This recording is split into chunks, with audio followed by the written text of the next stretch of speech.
This is Lewis Art for Boxing Social in association with Empire Fight Store and William Hill. I'm delighted today to be joined with the man that makes all the champions in great shape, Mr. Larry Wade. We're here, Joe Joyce Fight Week. How are we feeling, mate? Man, I'm very excited for this fight. You know, Joe put in a lot of work to come to Las Vegas and sacrifice being away from his friends and his family, you know, to get to this moment. And he definitely is in shape and ready for this fight. As a matter of fact, I had two commentators or two guys interviewing me saying, we actually see Joe's abs again. So, no, I'm excited for it. He's faster, he's fitter, he's stronger, so I'm expecting a great fight. Absolutely, you know, I saw him take his photos yesterday and I was like, he's in good shape, you know, I've never seen him sort of like that shape, so as an S&C coach, you clearly, you know, you've done your job, so how good's that to see him in such great shape where, you know, your work with him has been paying off? Well, you know, it's a great thing, but you know, at the end of the day, it's all about the fight. It's all about the fight, getting the job done, and what we just wanted to do is make sure that we covered all the areas they wanted. They wanted him to be faster, they wanted him to be quicker in his movement, and he's shown that. They wanted him to be stronger, and he is. And that's the direction we went. And so I'm expecting to see all that come to light fight night. And, you know, I just thank everybody that gave us an opportunity to be here. And I also want to thank my assistant, Devron Johnson, who has been very essential in helping me get this done. And so, therefore, you know, we just want to see the results, and that's really what we're looking for. Absolutely, you know. Talk to me about training with Joe Joyce. What's it been like for you training with a heavyweight where, you know, you've trained a lot of guys such as Caleb Plant, Shawn Porter, you know, but no one really of the size of Joe Joyce, the bone density like him. Has that been very different as an S&C coach? Absolutely. You know, you fight a different fight every chance you get an opportunity to. And I have other heavyweights. I did work with Luis Ortiz, and I've worked with another guy named Jeremiah Milton, young up-and-coming guy who's, I think he's just hitting to the top 15 ranking now. And so I've had other heavyweights who I just don't promote them as much because all my other smaller guys get so much more attention. So it doesn't get seen as much. But I actually work with, this is not my first time working with Joe. I actually worked with Joe earlier in his career, I think like the third or fourth fight. So I was just happy to get back with him. He's a lot of fun. He's very exciting. And I'm looking forward to us having a great result tomorrow, or 2 days from now. You know, what's it like? What would you say his work ethic is like as a heavyweight? You know, everyone at that level, they all work hard. They all put the graft in. They wouldn't be there if they, you know, didn't put the graft in. But what would you say about Joe Joyce that separates him from other people? Would you say that you see in training? Well, you know, I actually disagree with your statement. Everyone that has made it to the top level, everyone doesn't work hard. You think they work hard. You expect them to work hard, but that's not the case with Joe. Joe works his ass off. He works hard. He doesn't say no to anything. He doesn't complain about doing the work. As a matter of fact, he loves to be challenged. And he's a big kid in there. He's a lot of fun. So, no, he's an amazing person to work with from a coaching standpoint. And as a matter of fact, you know, he's the kind of guy who always wants to be challenged. So you can guarantee you're going to see a lot of that in the fight, and on top of that, he loves the results, you know. So he was one of the guys like, hey coach, I want to make sure I see abs. I haven't seen abs in a long time, and so now he has them, and I'm excited for him. Absolutely. How much of it as a coach and as a strength and conditioning coach, not just with Joe Joyce but with all the fighters that you train, you know, people can only push themselves so far in the gym, but having that extra person there, you regimenting what they do and how they train, and you know, when people think they're done, you're making sure that you're pushing the extra reps. How special and how important is that for you that you're pushing everyone to the biggest limit that you can? You know, it's a blessing to be in a space where people trust me and allow me to be that guy for them. But the reality of the situation is the fighter themselves, no matter what the athlete, has to have the drive. They have to have the passion, the vision, the work ethic in order to be able to get to where they need to be. Because you can have an athlete who's super, super talented, but they don't want to do the work. They don't want to be pushed. They have you there because they cosmetically think they're supposed to. But the reality of it is everybody doesn't want to be pushed in that way. So that dream, that passion has to start with the athlete first, because when they get in the ring and the bell is rang, you can guarantee the only person that's going to be responsible is themselves. They got to push themselves, especially when the heat comes. When the heat comes, you better be ready. And no coach can save you in that moment. You got to do it for yourself. Absolutely. How much would you say you train people mentally as well? Like you know, a lot of it is obviously down to the fighters themselves, but how much do you train them mentally trying to put them in as deep waters as possible in their training, trying to make it as difficult as it possibly can mentally for them, for when it comes to fight night, when they face adversity, when they face all these challenges. You make sure that they're absolutely as ready as possible that they can be. A big part of what I do is mental, putting in the right, seeds, and at this point in the fight, where we are right now in the development, 80%, if not 90% of it's mental at this point. You've already put in the work. But it takes a whole camp to get that little 10% that you need. So you're planting seeds the entire way through camp so that when those moments come and I'm like, hey, you feel great, baby, let's work. He's heard that before and he relates that to another time in training. But you got to dig in the water a little bit, got to go a little deeper in training just so when that moment comes and they're like, oh, I'm okay, I've been here before, I'm ready to go.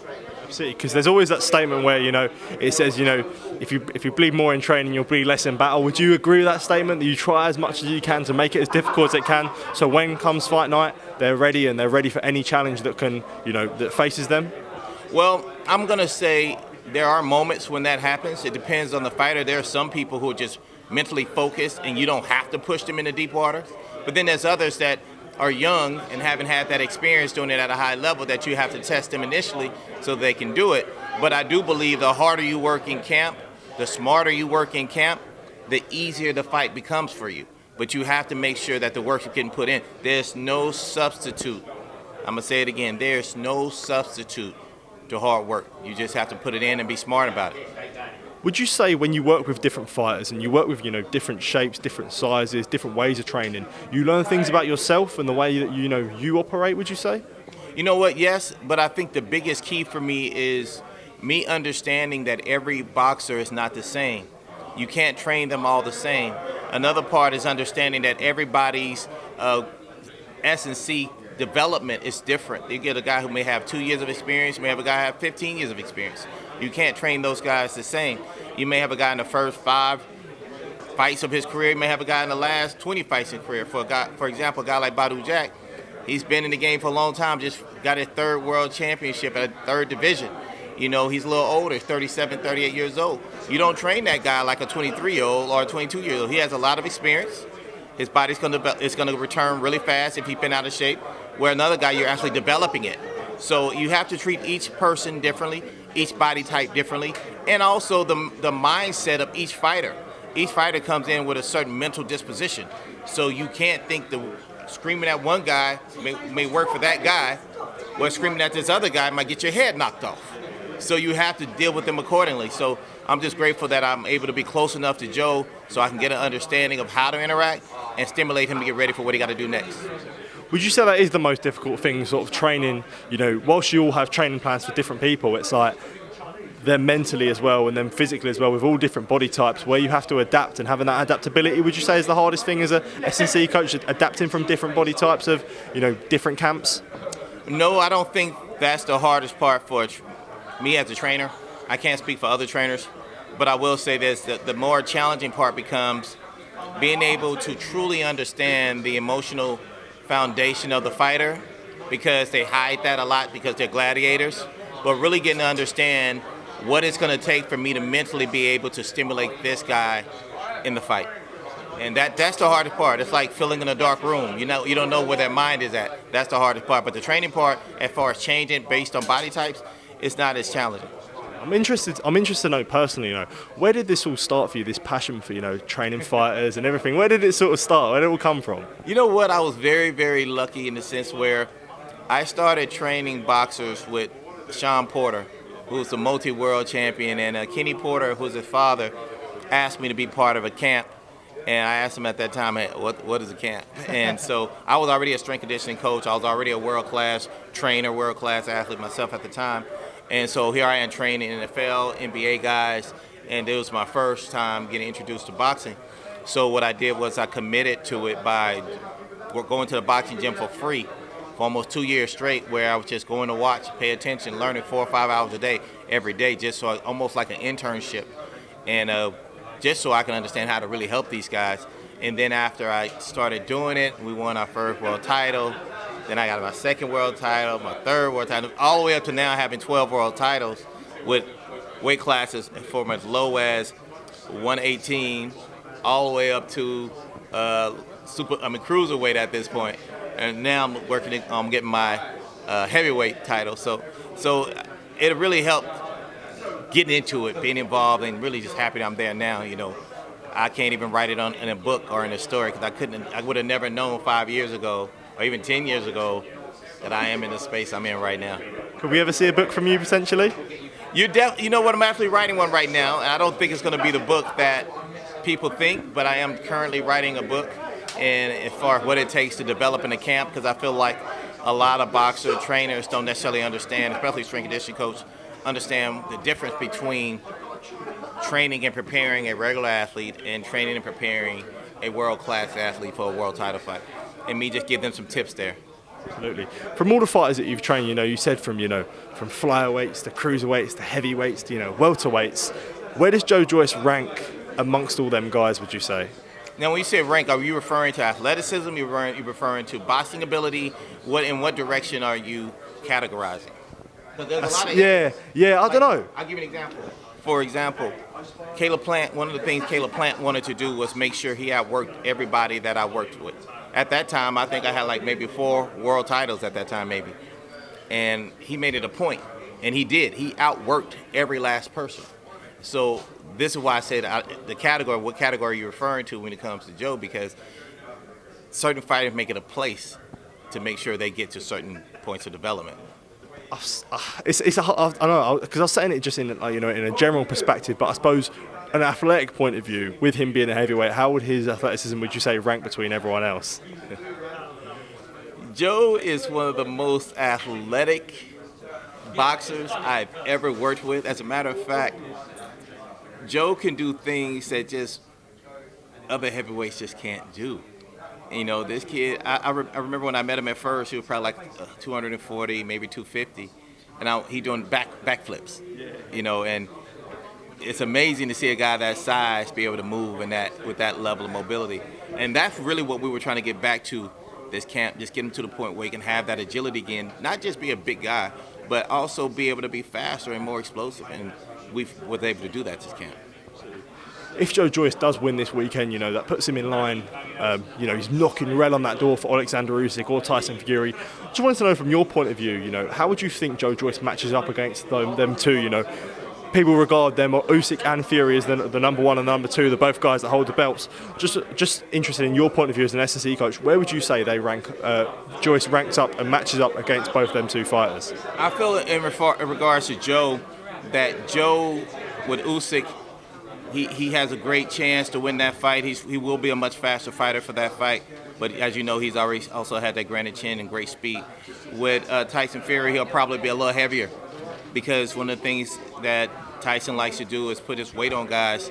And if Joe's 275 pounds at that point, it's going to be really hard to bully a guy who's the same size as you and the same height as you. But, there are different fights. We may target different things. This particular fight, we wanted to get faster. So you see him a little leaner, but we wanted to get him faster, but he's strong. And that's what we were looking for. Absolutely, would you say, obviously it might sound like a stupid question, but would you say, if he's going into an Usyk fight or a Fury fight, a lot of the training would be tailored towards trying to be as heavy as possible, where he can match up against Fury for size, and he can then bully Usyk potentially, with his size, would you say? It's hard for me to say that, because not giving away the tricks, you know what I mean? I have one opinion of what should happen. But ultimately, I follow the direction of the lead trainer, Ismail Salas, who I call the guru, and I trust, tremendously, hands down. So if Salas says he wants one look, I'm going to do my best to give him that look.